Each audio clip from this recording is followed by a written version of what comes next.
कोणत्याही प्रकारचा चाट करायचा म्हटलं ना तर ग्रीन चटणी ही करावीच लागते। तर आज मी तुमच्यासोबत ग्रीन चटणीचा व्हिडिओ शेअर करणार आहे। एकदा माझ्या या पद्धतीने तुम्ही ग्रीन चटणी करून पहा, खूपच चटपटीत अशी ही चटणी तयार होते। अगदी साधी सिंपल पद्धत आहे। या पद्धतीने चटणी बनवून तुम्ही एअरटाईट कंटेनरमध्ये 15 ते 20 दिवस सहज स्टोअर करून ठेवू शकता। तर ही चटणी वापरून आज आपण मस्त चटपटीत अशी ओली भेळ करणार आहोत। तर दुपारच्या वेळेत काय होतं ना, आपल्याला पोळी भाजी खाण्याचा कंटाळा येतो किंवा खावंसं वाटत नाही, तेव्हा झटपट अशी ओली भेळ तुम्ही ट्राय करू शकता। तर ग्रीन चटणी असेल ना तर ओली भेळ करायला फारसा वेळही लागत नाही। तर वेळ न घालवता आपण ही चटणी करायला सुरुवात करूया आणि नंतर आपण ओली भेळ कशी करायची ते पाहणार आहोत। तर चटणी करण्यासाठी सगळ्यात अगोदर मिक्सर जार घ्यायचा आहे। त्यामध्ये 10 ते 12 लसणाच्या पाकळ्या घेतलेल्या आहेत, आवडीनुसार घेऊ शकता। आल्याचे तुकडे घेतलेले आहेत आणि यामध्ये 1 चमचा भाजून जिरेची पावडर केलेली आहे मी, ती घालून घेतलेली आहे।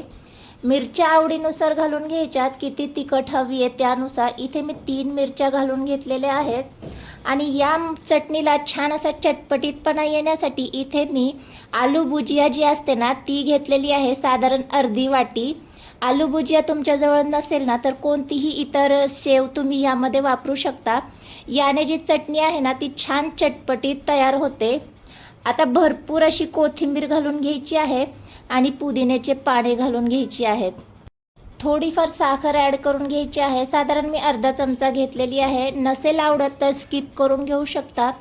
चवीनुसार मीठ घालून घ्यायचं आहे आणि अर्धा लिंबाचा रस यामध्ये घालून घ्यायचा आहे। लिंबाचा रस नसेल तर चिंच किंवा दहीही वापरू शकता। आता माझ्याजवळ लिंबू आहे त्यामुळे मी लिंबाचा वापर केलेला आहे आणि साधारण 1 ते 2 आईस क्यूब यामध्ये घालून घ्यायचे आहेत आणि छान अशी इथे आपल्याला चटणी वाटून घ्यायची आहे। तर इथे पाहू शकता या पद्धतीने आपली चटणी तयार झालेली आहे। गरजेनुसार थोडंफार जर तुम्हाला यामध्ये पाणी ॲड करायचं असेल तर करून घेऊ शकता। इथे पाहू शकता खूप छान थिकनेस या चटणीला आलेला आहे आणि कलर म्हणाल ना तर अगदी तसाच्या तसा राहिलेला आहे। आपण यामध्ये लिंबू आणि आईस क्यूब वापरलेला आहे त्यामुळे या चटणीचा रंग जो आहे ना तो तसाच हिरवा राहतो।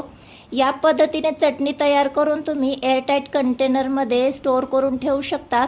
आता मला ही थोडीशी थिक वाटते त्यामुळे थोडंसं यामध्ये मी पाणी ॲड करून घेते। तुम्ही आवडीनुसार किती तुम्हाला लिक्विडी चटणी हवी आहे ना त्यानुसार पाणी ॲड करून घ्यायचं आहे। तर इथे पाहू शकता या पद्धतीने आपली चटणी इथे तयार झालेली आहे। आलू भुजिया वापरून एकदा तुम्ही चटणी करून पहा, खूपच छान चटपटीत अशी तयार होते। तर कन्सिस्टन्सी तुम्ही पाहू शकता या पद्धतीने मी ठेवली आहे। आता आपण भेळ करायला घेऊया। तर कितपत तुम्हाला भेळ करायची त्यानुसार तुम्ही इथे मुरमुरे काढून घ्यायचे आहेत। मी 4 जणांसाठी करते, तुमच्या आवडीनुसार कमी जास्त करून घेतलं तरी काही हरकत नाही आहे। फरसाण यामध्ये घालून घ्यायचं आहे आवडीनुसार आणि इथे मी काय केले, कैरी घेतलेली आहे, साधारण अर्धी कैरी बारीक अशी चिरून घेतली। कांदे, टोमॅटो, 1 मिरची आणि कोथिंबीर घेतलेली आहे। आता हे सर्व आपल्याला बारीक असं चिरलेलं आहे ते यामध्ये ॲड करायचं आहे, आवडीनुसार ॲड करून घ्यायचं आहे। थोडंफार मी इथे शिल्लक ठेवणार आहे, नंतर आपल्याला ते डेकोरेट करण्यासाठी लागणार आहे। कैरीचा सीझन आहे त्यामुळे इथे मी कैरीचा वापर केलेला आहे। कैरी ओली भेळमध्ये खूपच छान लागते, एकदा नक्की ट्राय करून पहा। तसं पाहायला गेलं तर मटकी जी आहे ती ओली भेळमध्ये वापरली जात नाही, पण माझ्याकडे शिल्लक होती, उकडून हळद मिठामध्ये उकडलेली मटकी आहे ही, ती यामध्ये मी ॲड करून घेते। जिरे पावडर घालून घ्यायची आहेत आणि तिखट आवडीनुसार ॲड करून घ्यायचे आणि इथे चिंच खजुराची चटणी आहे ती ॲड करून घेतलेली आहे। तुम्ही आवडीनुसार चटण्या ॲड करून घ्यायच्यात आणि आपण जी चटपटीत अशी आलू भुजियाची ग्रीन चटणी तयार केलेली आहे ती देखील आवडीनुसार घालून घ्यायची आहे आणि छान हे सगळं आपल्याला मिक्स करून घ्यायचं आहे। तर इथे पाहू शकता मस्त चटपटीत अशी आपली इन्स्टंट ओली भेळ तयार झालेली आहे। बाहेर मिळते ना तशीच्या तशी अगदी झटपट तयार होते।